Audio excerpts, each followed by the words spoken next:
आज के इस लेक्चर में हम प्रोजेक्टाइल मोशन को डिस्कस करेंगे। तो सबसे पहले प्रोजेक्टाइल मोशन को डिफ़ाइन करते हैं और फिर हम साथ कुछ एग्जांपल डिस्कस कर लेंगे। Projectile motion is defined as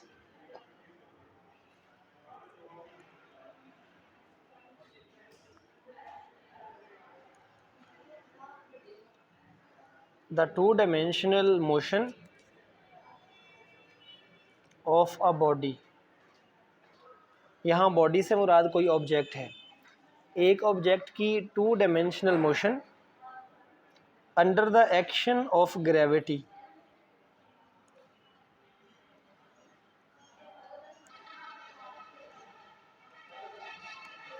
gravity ज़मीन की अट्रैक्शन, ज़मीन की कशिश की फ़ोर्स है। So under the action of gravity two dimensional motion is called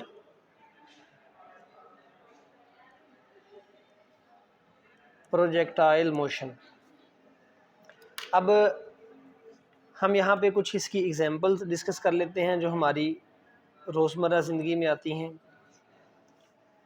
आपने देखा होगा कि अगर एक फ़ुटबॉल ग्राउंड के ऊपर पड़ा हो और एक फ़ुटबॉलर उसको किक लगाए, इसको हवा में किक लगाए, तो ये फ़ुटबॉल यहाँ से मूव करेगा एयर में और ऐसे मूव करता करता कहीं दूर जा गिरेगा, दोबारा से ग्राउंड पे जाके फ़ुटबॉल गिर जाएगा। इस मोशन में जब एक फ़ुटबॉल को किक किया गया तो फुटबॉल टू डायमेंशन में मूव कर रहा है। एक फ़ुटबॉल जो है वो फॉरवर्ड जा रहा है इस तरफ को, यहाँ से चला फ़ुटबॉल और यहाँ जाके गिरा, और दूसरा फ़ुटबॉल ने वर्टिकली भी कुछ फासला तय किया। फ़ुटबॉल यहाँ ग्राउंड से कुछ बुलंदी तक गया और फिर मूव करता हुआ वापस ग्राउंड पे आ गया। तो एट अ टाइम, एक ही वक्त में जो फुटबॉल है वो टू डायमेंशन में मूव कर रहा है। तो अगर एक तरफ यानी हॉरिजॉन्टली मोशन हो, इसको बोलते हैं वन डायमेंशन, और वर्टिकली हो तो इसको हम दूसरे डायमेंशन का नाम देंगे। सो दोबारा से इस डेफिनेशन को देखें। To dimensional motion under the action of gravity. Gravity की वजह से जो टू डायमेंशंस में मोशन हो रही है, that is called projectile motion. अब इसमें एक और एग्जांपल हम देख लेते हैं। सपोज़ के एक शख्स जो है वो कुछ हाइट के ऊपर खड़ा है, किसी बिल्डिंग की छत पे खड़ा है एक शख्स, ये बिल्डिंग है। तो यहाँ पे एक खड़ा शख्स अगर कोई चीज़ थ्रो करता है हॉरिजॉन्टल डायरेक्शन में, इस तरफ को हॉरिजॉन्टली किसी चीज़ को थ्रो करे, तो ये जो ऑब्जेक्ट है जो वो थ्रो करेगा, फ़र्ज़ करें बॉल है, अगर उसने इस तरह थ्रो किया है तो वो बॉल इस तरह हॉरिजॉन्टली मूव नहीं करेगी, बल्कि ग्रेविटी की वजह से ये बॉल यहाँ ऐसे मूव करते हुए ग्राउंड पे आके गिरेगी। तो मैं यहाँ साथ ग्रेविटी का जिक्र भी कर रहा हूँ जो डेफिनेशन में है। हमने बॉल को हॉरिजॉन्टली थ्रो किया लेकिन ग्रेविटी की वजह से वो डाउनवर्ड आ गई। अब यहाँ भी टू डायमेंशनल मोशन है, जो बॉल है वो फॉरवर्ड भी जा रही है और साथ साथ डाउनवर्ड भी आ रही है। तो दो तरह की मोशन है, हॉरिजॉन्टल और वर्टिकल। और डाउनवर्ड्स ऑब्जेक्ट इसलिए आया क्योंकि नीचे की जानिब ग्रेविटी की फोर्स, अट्रैक्शन ऑफ अर्थ, वो अमल कर रही थी। इस वाले केस में भी अब एक दफ़ा बॉल को किक किया तो बॉल को ऊपर बुलंदी की तरफ ही ऐसे मूव करते रहना चाहिए था, लेकिन बॉल नीचे को इसलिए आती है क्योंकि ज़मीन की कशिश, ज़मीन की ग्रेविटी उसको नीचे को लेके आती है। अब यहाँ एक और चीज़ देख लें। जब यहाँ से एक दफ़ा किक किया गया तो फुटबॉलर ने एक दफ़ा किक लगाई, उसके बाद वो इस फुटबॉल को टच नहीं कर रहा होता, ये हवा में उड़ रहा है। तो एक दफ़ा फोर्स लगा दी, उसके बाद रास्ते में इसके ऊपर कोई और फोर्स नहीं लग रही सिवाय ग्रेविटी के। सिर्फ एक फोर्स लग रही है, कौन सी है? ग्रेविटी की। शुरू में मूव करवाते हुए फोर्स लगानी पड़ती है, उसके बाद ड्यूरिंग फ्लाइट, जब जो ऑब्जेक्ट है वो प्रवास कर रहा है, उड़ रहा है, उस वक्त सिर्फ एक फोर्स लगती है, that is force of gravity. और फोर्स ऑफ ग्रेविटी ऑब्जेक्ट के वेट के बराबर होती है, F is equal to mg। तो ये दो मिसालें हमने देखी। इसके अलावा वैसे हम देख लें, फ़र्ज़ करें ये कुछ हाइट है, तो अगर इस हाइट से इसकी सतह के ऊपर रख के बॉल को हम यहाँ से हिट लगाएं तो बॉल यहाँ से रोल करेगी, यहाँ से चलती हुई जब इस किनारे पे पहुँचेगी तो यहाँ से बॉल ऐसे बिल्कुल स्ट्रेट नहीं गिरेगी क्योंकि मूव करके आ रही थी, तो यहाँ से बिल्कुल स्ट्रेट ऐसे मूव करती हुई नीचे आके गिरेगी। तो ये भी 2 डायमेंशनल मोशन है, फॉरवर्ड भी और वर्टिकली डाउनवर्ड भी। और किस वजह से है डाउनवर्ड मोशन? ग्रेविटी की वजह से। मैं अभी डेफिनेशन पे ही जोर दे रहा हूँ।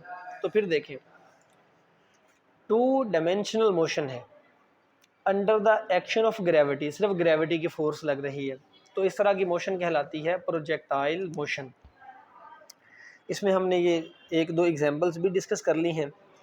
तो अब हम इसको रेक्टेंगुलर कोऑर्डिनेट सिस्टम के लिहाज से डिस्कस करते हैं। हम ये फ़र्ज़ कर लेते हैं कि ये हमारे पास रेक्टेंगुलर कोऑर्डिनेट सिस्टम है।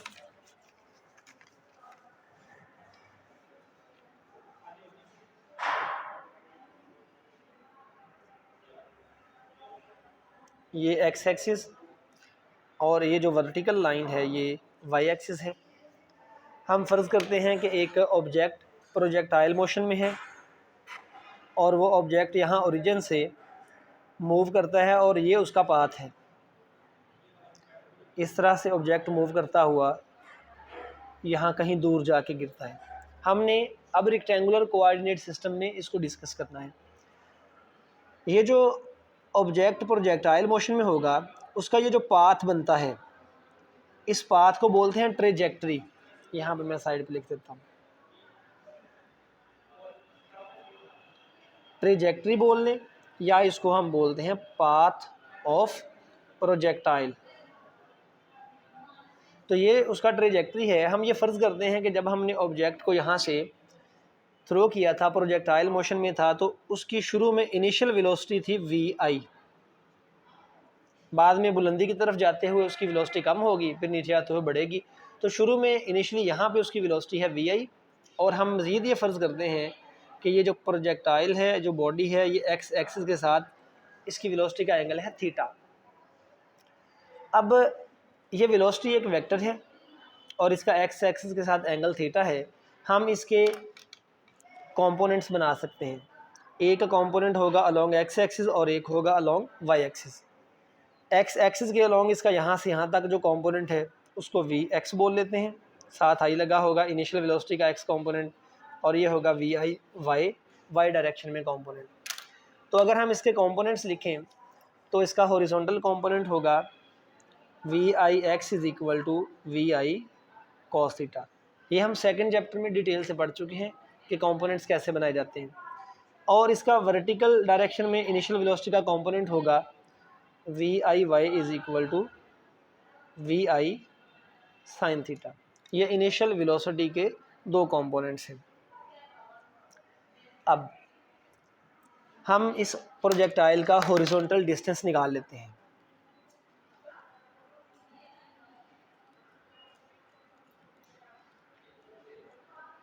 ये जो ऑब्जेक्ट है ये 2 तरफ फासला तय कर रहा है। एक इसने ये डिस्टेंस कवर किया है यहाँ से इस पॉइंट तक अलोंग एक्स एक्सिस, यहाँ से इसकी मोशन स्टार्ट हुई, यहाँ जाके स्टॉप हुई, यहाँ गिरा। तो इसने ये एक्स एक्सिस के अलोंग जो फासला तय किया इसको हॉरिजॉन्टल डिस्टेंस बोलते हैं। फ़र्ज़ किया ये एक्स के इक्वल है, तो हॉरिजॉन्टल डिस्टेंस हम निकाल सकते हैं सेकंड इक्वेशन ऑफ मोशन से। सेकंड इक्वेशन ऑफ मोशन इस तरह से है, इधर लिख लेते हैं, s is equal to v i t plus 1/2 a t square. ये जनरल फॉर्म है इक्वेशन की।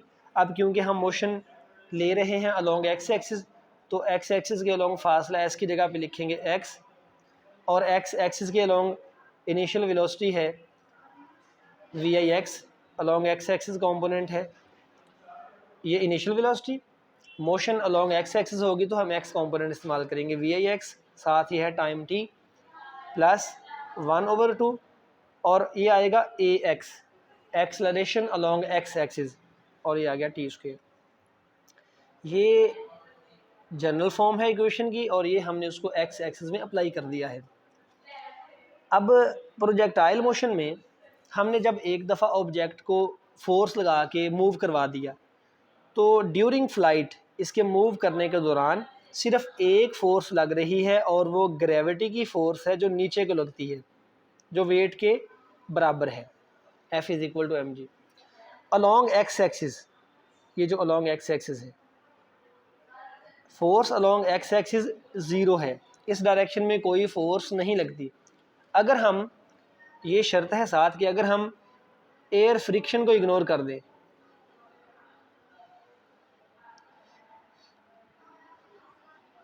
इग्नोरिंग एयर फ्रिक्शन, अगर एयर फ्रिक्शन ना हो तो एक्स एक्स डायरेक्शन में कोई फोर्स नहीं है। तो न्यूटन के लॉ के मुताबिक जिस डायरेक्शन में फोर्स ना हो उस डायरेक्शन में एक्सलरेशन भी नहीं होगा, तो ए एक्स एक्सलरेशन भी ज़ीरो के इक्वल। सो ये हमारी इक्वेशन बन जाएगी x is equal to v i x की वैल्यू रखें तो वी आई कॉस थीटा, साथ टाइम है t, प्लस 1/2 ए एक्स की value along x axis zero है, तो ये ज़ीरो होने की वजह से ये हमारी इक्वेशन बन जाएगी वी आई कॉस थीटा, ये ब्रैकेट लगा लेते हैं और ये साथ आ जाएगा t। ये हॉरिजॉन्टल डिस्टेंस मालूम करने का फॉर्मूला है प्रोजेक्टाइल का। अगर हमें टाइम मालूम हो कितनी देर वो प्रोजेक्टाइल हवा में उड़ता रहा, इनिशियल वेलोसिटी मालूम हो और जिस वेलोसिटी से हमने प्रोजेक्टाइल को फेंका था वो एंगल मालूम हो, तो हम एक्स डायरेक्शन में या हॉरिजॉन्टल डिस्टेंस मालूम कर सकते हैं। इसी तरह अब हम मालूम करेंगे वर्टिकल डिस्टेंस, कि वो ऑब्जेक्ट कितनी बुलंदी पे गया था। वर्टिकल डिस्टेंस या इसकी ये जो है डिस्टेंस, ये मालूम करने का फॉर्मूला ये होगा कि फ़र्ज़ किया वर्टिकल डायरेक्शन में फ़ासला है y, पहले मैं जनरल इक्वेशन लिखता हूँ, s is equal to v i t plus half a t square, ये सेकंड इक्वेशन ऑफ मोशन है। y डायरेक्शन में फ़ासले को हम y से रिप्रेजेंट करेंगे, y डायरेक्शन में वेलोसिटी इनिशियल होगी वी आई वाई के इक्वल, और y डायरेक्शन में एक्सेलरेशन होगा ए वाई, ए के साथ y लगा दिया। अब y डायरेक्शन में एक्सेलरेशन होगा माइनस जी, ये g ग्रेविटेशनल एक्सेलरेशन है। बॉडी नीचे को आ रही हो तो g की वैल्यू पॉजिटिव, ऊपर को बॉडी जा रही हो तो g की वैल्यू नेगेटिव। और यहाँ अगर हम वैल्यूज़ रख दें तो वर्टिकल डिस्टेंस y होगा वी आई वाई की वैल्यू है वी आई साइन थीटा, साथ ये t लगा दिया और ये आ जाएगा प्लस 1/2, ए वाई की जगह पे वैल्यू आएगी माइनस जी और ये t। So final answer is v i sine theta into t plus minus minus 1/2 g t square. ये हमने जनरल फार्मूलाज निकाल लिए हैं हॉरिजॉन्टल और वर्टिकल डिस्टेंसेस निकालने के लिए एक प्रोजेक्टाइल के। यहाँ पे हम एक और केस डिस्कस करते हैं कि अगर हम ये फ़र्ज़ करें कि हमने ऑब्जेक्ट को किसी ख़ास बुलंदी से ड्रॉप किया है, ये कोई हाइट है और यहाँ से हमने एक ऑब्जेक्ट को, ये एक ऑब्जेक्ट था, इसको सिंपली ड्रॉप कर दिया। ड्रॉप करने का मतलब ये है कि शुरू में ये ऑब्जेक्ट रेस्ट में था, इसकी इनिशियल वेलोसिटी ज़ीरो, तो नीचे आते हुए इसकी वेलोसिटी बढ़ती जाएगी और फ़र्ज़ करें यहाँ आके ये ग्राउंड पे गिर जाता है, तो इनिशियल वेलोसिटी है ज़ीरो। अब अगर हम सेकंड इक्वेशन ऑफ मोशन को वाई डायरेक्शन में अप्लाई करें तो हम यहाँ कह सकते हैं कि वाई डायरेक्शन में वेलोसिटी का जो कंपोनेंट होगा इनिशियल वो ज़ीरो है, क्योंकि शुरू में वेलोसिटी ज़ीरो, हमने इसको होल्ड किया हुआ, छोड़ दें ये नीचे को गिरेगा। तो यहाँ से यहाँ तक जो फासला है फ़र्ज़ करें वो y के इक्वल है। तो अब वर्टिकल डिस्टेंस मालूम करने का ये फार्मूला होगा कि y is equal to v i Y T minus plus आएगा 1/2 ए वाई टी स्क्वेयर, ये जनरल इक्वेशन लिखी। अब इस केस में ए वाई की वैल्यू होगी प्लस जी, ऑब्जेक्ट नीचे को आ रहा तो जी की value positive, we i Y zero है तो ये फार्मूला बनेगा y is equal to v i Y zero होने से ये zero ज़रब T plus 1/2 g t square. So answer will be y is equal to 1/2 g t square. अगर हम object को जस्ट किसी हाइट से ड्रॉप करें तो फिर वर्टिकल डायरेक्शन में ये फार्मूला है फासला मालूम करने का, जस्ट हमें टाइम मालूम होना चाहिए वो कितनी देर तक नीचे आता रहा, तो डिस्टेंस निकल आएगा। अब हम इससे आगे थोड़ा सा चलते हैं। तो ये जो हमारा प्रोजेक्टाइल है ये इसकी ट्रेजेक्ट्री है, यानी इसका पाथ है। एक्स डायरेक्शन में कोई फोर्स नहीं लग रही तो एक्स डायरेक्शन में एक्सेलरेशन भी ज़ीरो है। शुरू में वेलोसिटी है वी आई, तो हमने उसके कंपोनेंट्स लिख लिए थे v i x and v i y. अब अगर हम ड्यूरिंग इट्स फ्लाइट, इसके मूव करने के दौरान रास्ते में किसी और जगह पे जाके, फ़र्ज़ करें यहाँ पे ये इनिशियल, रास्ते में किसी और जगह पे अगर हम वेलोसिटी मालूम करें तो हम उस वेलोसिटी को कहेंगे फ़ाइनल वेलोसिटी। सपोज़ यहाँ ऑब्जेक्ट पहुँचा था तो यहाँ उसकी वेलोसिटी को कहेंगे वी एफ, फाइनल वेलोसिटी। अगर हम यहाँ मालूम करेंगे तो यहाँ भी उसको फाइनल बोलेंगे, यहाँ भी। जो शुरू में वेलोसिटी थी वो इनिशियल, रास्ते में कहीं भी हम जो दूसरा पॉइंट फिक्स करेंगे, ये वाला कर लें, ये वाला या ये वाला, उस वक्त वेलोसिटी को कहेंगे फाइनल। ये फ़र्ज़ करें बाद की वेलोसिटी है, फाइनल मीन्स बाद की, वी एफ। तो ये जो वी एफ वेलोसिटी है ये भी तो यहाँ हॉरिजॉन्टल के साथ कुछ एंगल बना रही होगी। फ़र्ज़ करें वो एंगल है थीटा, हम उसे थीटा ही रख लेते हैं, बल्कि फ़ाई रख लेते हैं, इसका एंगल है फ़ाई। तो ये जो फाइनल वेलोसिटी है वी एफ, अगर हम इस जगह जाके वी एफ निकालना चाहें तो उसके लिए हम ये मेथड इस्तेमाल करेंगे कि अगर हमारे पास एक वेक्टर हो ए, उसके हमें कंपोनेंट्स मालूम हो ए एक्स और ए वाई, तो हम ए एक्स और ए वाई कंपोनेंट्स की मदद से उस वेक्टर की मैग्नीट्यूड निकाल सकते हैं, उसके एक्स कंपोनेंट का स्क्वायर, वाई कंपोनेंट का स्क्वायर और जज़र। और हम उस वेक्टर की डायरेक्शन भी निकाल सकते हैं tan inverse y component over x component से। तो ये दो फार्मूला लगा के हम डायरेक्शन और मैग्नीट्यूड निकाल सकते हैं। तो अभी हमने वी एफ जो फाइनल वेलोसिटी है उसकी मैग्नीट्यूड और डायरेक्शन निकालनी है, तो हम इसके कंपोनेंट्स निकालेंगे। अब देखें, जो फाइनल वेलोसिटी है, फाइनल मीन्स बाद वाली, इसे हमने वी एफ कह दिया। इसका जो एक्स कंपोनेंट होगा उसको बोलेंगे वी एफ एक्स, और जो वाई कंपोनेंट होगा उसको बोलेंगे वी एफ वाई। किसी ऑब्जेक्ट की वेलोसिटी उस वक्त चेंज होती है जब उसके ऊपर फोर्स लगती है। हमने देखा था कि एक्स डायरेक्शन में कोई फोर्स नहीं लगती, एक्स डायरेक्शन में कोई फोर्स नहीं है। तो एक्स डायरेक्शन में फोर्स नहीं तो एक्सेलरेशन भी नहीं, इट मीन्स वेलोसिटी में चेंज भी नहीं है। तो जितनी इनिशियल वेलोसिटी थी एक्स डायरेक्शन में उतनी ही फाइनल वेलोसिटी होगी एक्स डायरेक्शन में। तो एक्स डायरेक्शन में कोई चेंज नहीं, इनिशियल फाइनल कंपोनेंट्स बराबर हैं, तो वी एफ एक्स बराबर आ जाएगा वी आई कॉस थीटा के इक्वल। अब हमने वाई कंपोनेंट निकालना है। वाई डायरेक्शन में वेलोसिटी में चेंज आ रहा है, ऊपर जाते हुए वेलोसिटी कम होती है ग्रेविटी की वजह से, फिर नीचे आते हुए स्पीड बढ़ना शुरू हो जाती है। तो वाई डायरेक्शन में वेलोसिटी मालूम करने के लिए हम हरकत की पहली मुसावात का इस्तेमाल करेंगे, वो है v f y is equal to, पहले मैं इस तरह लिख लूँ, v f is equal to v i plus a t. ये फर्स्ट इक्वेशन ऑफ मोशन है। वाई डायरेक्शन की बात करनी है तो यहाँ वाई लगा देंगे कंपोनेंट, इनिशियल का भी वाई कंपोनेंट और एक्सेलरेशन का भी वाई कंपोनेंट। तो ये वी एफ वाई आ जाएगा, इनिशियल वेलोसिटी का वाई कंपोनेंट था वी आई साइन थीटा, ये हमने लिखा था, और एक्सेलरेशन था माइनस जी ए वाई, तो ये लग गया माइनस जी टी। तो ये फाइनल वेलोसिटी मालूम करने का फॉर्मूला है वाई डायरेक्शन में। ये एक्स डायरेक्शन में हमें इन कंपोनेंट्स की मदद से वी एफ को निकालना है, फाइनल वेलोसिटी को। तो उसके लिए फॉर्मूला ये होगा v f is equal to इसके एक्स कंपोनेंट का स्क्वायर और फाइनल वेलोसिटी का वाई कंपोनेंट का स्क्वायर, ऊपर आ जाएगा जैसे जैसे मैंने ये मेथड बताया था।